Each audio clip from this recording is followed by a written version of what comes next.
Assalamualaikum warahmatullahi wabarakatuh. Perkenalkan, nama saya Ardi Prastiawan dari kelas 12 IPS 3. Ingin menjelaskan tentang apa itu pencaksilat.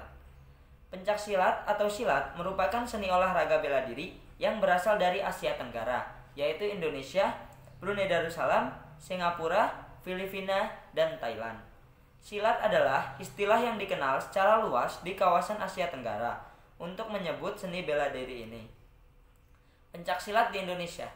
Nama pencaksilat digunakan sejak 1948 untuk mempersatukan berbagai aliran seni bela diri tradisional yang ada di Indonesia.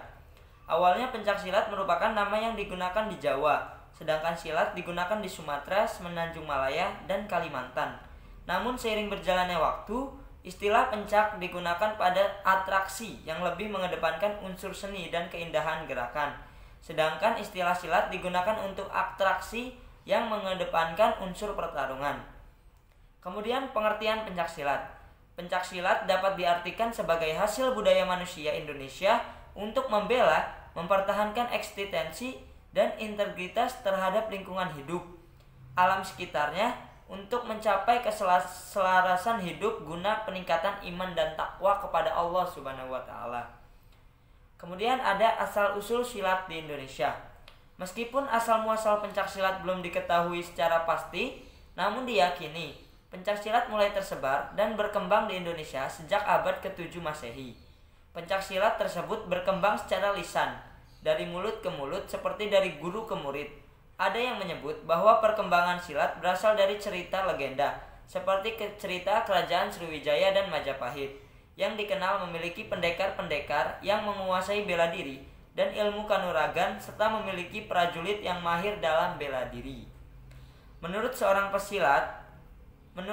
peneliti silat, Donald F. Draeger, bukti adanya seni bela diri bisa dilihat dari artefak, yaitu senjata yang ditemukan dari masa klasik serta pahatan relief-relief di Candi Prambanan dan Borobudur yang menunjukkan sikap kuda-kuda dalam silat. Adapun cerita silat dari tanah Sunda tentang asal mula aliran silat Cimande yang mengisahkan tentang seorang perempuan yang menirukan gerakan pertukaran antara harimau dan monyet. Sejarah pencaksilat. Menurut ahli sejarah, pencaksilat pertama kali ditemukan di Riau pada zaman kerajaan Sriwijaya pada abad ke-7. Kemudian menyebar ke Semenanjung Malaka dan Pulau Jawa. Lalu pada abad 16, kerajaan Majapahit memanfaatkan pencaksilat sebagai ilmu perang untuk memperluas wilayahnya. Perguruan PSNI ISMD, Pencaksilat Nasional, Ikatan Seni Membela Diri. Kemudian ada teknik-teknik dalam pencaksilat. Yang pertama adalah teknik dasar, meliputi kuda-kuda, sikap pasang, gerak langkah, dan jurus. Kemudian ada teknik serang, meliputi pukulan, tendangan, tangkisan, dan bantingan. Lalu ada tingkatan dalam pencaksilat. Yang pertama adalah pemula, yaitu mempelajari semua tahap dasar. Kemudian ada menengah, difokuskan pada semua gerakan dasar, pemahaman, variasi, dan bakat pesilat mulai terlihat. Kemudian yang ketiga ada pelatih, yaitu hasil dari kemampuan yang matang berdasarkan pengalaman di tahap pemula dan menengah. Kemudian yang keempat adalah pendekar, pesilat yang telah diakui oleh sesepuh perguruan. Mereka akan mewarisi ilmu rahasia tingkat tinggi. Kemudian ada ciri-ciri pencaksilat. Ciri pencaksilat yang saya sebutkan adalah secara umum, yaitu yang pertama mempergunakan seluruh bagian tubuh dan anggota badan sebagai alat penyerangan dan pembelaan diri.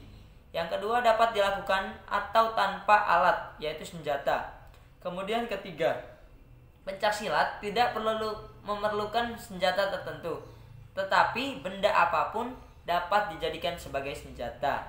Kemudian ada peraturan pencaksilat. Yang pertama adalah peraturan bertanding. Pesilat saling berhadapan dengan menggunakan unsur pembelaan dan serangan. Penaksilat serta yang dimaksud dengan kaidah adalah bahwa dalam mencapai prestasi teknik, seorang pesilat harus mengembangkan pola bertanding yang dimulai dari sikap pasang, langkah, serta mengukur jarak terhadap lawan dan koordinasi dalam melakukan serangan atau pembelaan, serta kembali ke sikap pasang. Kemudian pembelaan dan serangan yang dilakukan harus berpola dari sikap awal atau pasang atau pola langkah, serta adanya koordinasi dalam melakukan serangan dan pembelaan.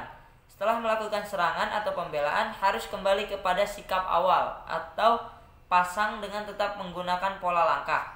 Wasit akan memberikan aba-aba langkah jika seorang pesilat tidak melakukan teknik pencaksilat yang semestinya. Kemudian serangan beruntun harus tersusun dengan teratur dan berangkai. Kemudian serangan sejenis dengan menggunakan tangan yang dilakukan secara beruntun dinilai satu serangan. Serangan yang dinilai adalah serangan yang menggunakan pola langkah tidak terhalang, mantap, bertenaga, dan tersusun dalam koordinasi teknik serangan yang baik. Kemudian yang kelima adalah aba-aba pertandingan, yaitu yang pertama adalah aba-aba bersedia, kemudian mulai, lalu berhenti, dan aba-aba pasang. Lalu ada cara-cara pertandingan, tata cara pertandingan.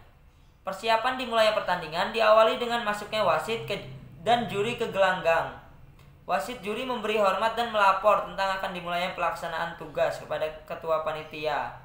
Kemudian setiap pesilat yang akan bertanding setelah mendapat isyarat wasit memasuki gelanggang dan sudut masing-masing. Kemudian memberi hormat kepada wasit dan ketua pertandingan.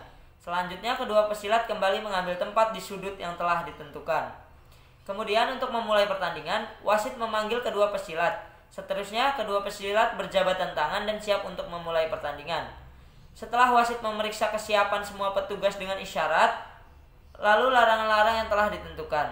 Pada waktu istirahat antara babak, pesilat harus kembali ke sudut masing-masing. Pendamping pesilat melaksanakan fungsinya sesuai dengan ketentuan pasal 5 ayat 4. Selain wasit dan kedua pesilat, tidak seorang pun boleh dalam gelanggang kecuali permintaan wasit. Kemudian setelah babak akhir selesai, kedua pesilat kembali ke sudut. Selesai pemberian hormat, lalu berjabat tangan kembali. Kemudian ada sasaran. Yang dapat dijadikan sasaran sah dan bernilai adalah togok, yaitu bagian tubuh kecuali leher ke atas dan pusat kemaluan.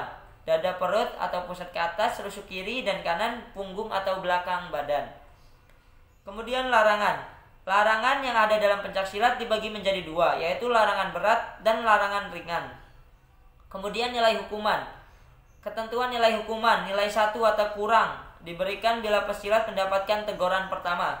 Nilai 2 atau kurang 2 diberikan bila pesilat mendapatkan teguran kedua. Nilai 5 atau kurang 5 diberikan bila pesawat mendapatkan peringatan. Nilai 10 atau kurang 10 diberikan bila pesawat mendapatkan teguran. Kemudian penentuan kemenangan. Yang pertama adalah menang angka. Kemudian ada menang teknik, menang mutlak. Lalu ada ukuran lapangan pencaksilat. Yang pertama adalah berbentuk persegi dengan luas total 10 x 10 meter. Kemudian terdiri dari dua area, yaitu area bertanding 8 x 8 meter. Di dalam area pengaman 1 meter mengelilingi bagian luar area. Ketiga, terdapat dua lingkaran, dibedakan dalam perbedaan warna. Kemudian yang keempat, di dua sudut-sudut yang berjauhan, biasanya satu puzzle matras berwarna merah dan satu puzzle matras di lainnya berwarna biru. Kemudian kuda-kuda dalam pencaksilat. Yang pertama ada kuda-kuda depan, kemudian kuda-kuda belakang, lalu ada kuda-kuda tengah, lalu ada kuda-kuda samping depan, dan kuda-kuda samping belakang. Sejarah perkembangan pencaksilat. Sejarah perkembangan silat dimulai tercatat ketika penyebarannya banyak dipengaruhi oleh kaum penyebar agama Islam pada abad ke-14 di Nusantara. Pada masa itu, silat menjadi pelajaran utama yang banyak diajarkan di berbagai surau atau pesantren. Biasanya latihan bela diri ini dilakukan sebelum mereka mengaji, sehingga pencaksilat menjadi bagian tak terpisahkan dari latihan spiritual. Pencaksilat pada tanggal 18 Mei 1948 terbentuklah IPSI, yaitu Ikatan Pencaksilat Indonesia. Kini IPSI tercatat sebagai organisasi silat tertua di dunia. Kemudian ada ketentuan bertanding. Yang pertama adalah pertandingan pencaksilat dilakukan oleh dua pesilat yang saling berhadapan untuk mencapai prestasi. Kemudian pertandingan pencaksilat dilakukan dalam 3 babak dengan masing-masing babak selama 22 menit dan istirahat selama 1 menit. Kemudian ada ketentuan pertandingan, yaitu setiap pembela dan serangan harus berpola dari sikap awal. Serangan beruntun harus tersusun dengan teratur dan berangkai, kemudian mematuhi ketentuan mengenai sasaran. Kemudian yang terakhir adalah pertandingan pencaksilat dipimpin oleh 1 orang wasit dan 5 orang juri. Yang kedua adalah ketentuan kemenangan. Yang pertama ada menang angka, kemudian menang teknik, menang mutlak, dan menang diskualifikasi, serta menang karena pertandingan tidak seimbang. Lalu ada ketentuan hukum kepada pesilat. Yang pertama adalah teguran 1 dikurang 1, teguran 2 dikurang nilai 2. Peringatan ketiga yaitu pelanggaran. Peringatan ini dikurangi 5. Kemudian ketentuan penilaian.